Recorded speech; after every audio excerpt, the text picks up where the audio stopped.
Entre a eleição e a posse, é preciso preparar o ambiente político para viabilizar as seguintes providências de curto e de médio prazo. Providências de curto prazo.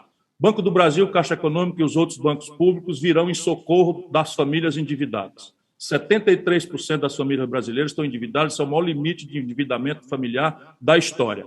Isso não tem mistério nenhum. Se a gente colocar uma mediação, a gente consegue 90% de desconto, a gente faz isso aqui no Ceará praticamente todo mês com o nosso DECOM. O problema é que quando você consegue desconto de 90%, os 10% da população não tem dinheiro para pagar. Então, a minha ideia é que o Banco do Brasil e a Caixa financiem esses 10%, submetendo as pessoas a um programa de reeducação financeira para restaurar o principal motor de atividade econômica, que é o consumo das famílias. O consumo das famílias vem do salário, da renda e do crédito. Política pública pode ajudar a virar o jogo do crédito. Pegar uma fração das reservas cambiais brasileiras e a ferramentaria de crédito também do BNDES, etc., e fazer uma reestruturação, né, condicionada do passivo estrangulado das empresas brasileiras que têm um potencial de se restaurar se a gente livrá-las desse estrangulamento do crédito no Brasil.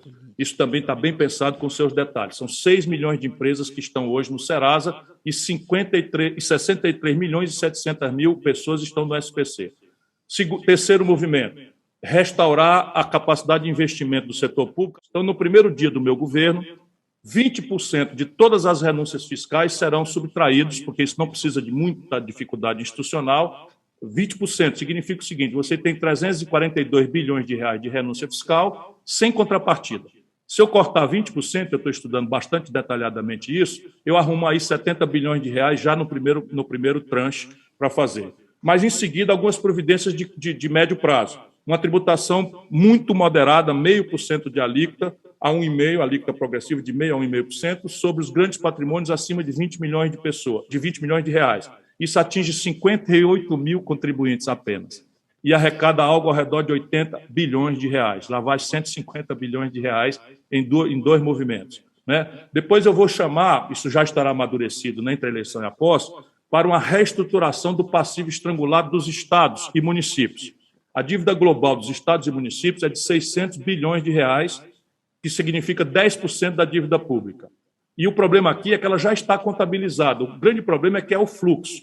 Então, 4 estados devem 80% dessa dívida: São Paulo, Rio, Minas e Rio Grande do Sul. Isso aqui haverá um programa separado. Os outros estados, todos juntos, que estão ilíquidos, eles juntos devem 120 bilhões. Isso corresponde a 15%, 12% da receita corrente líquida que eles têm que pagar para a União todo mês. Então, o que é que eu vou fazer?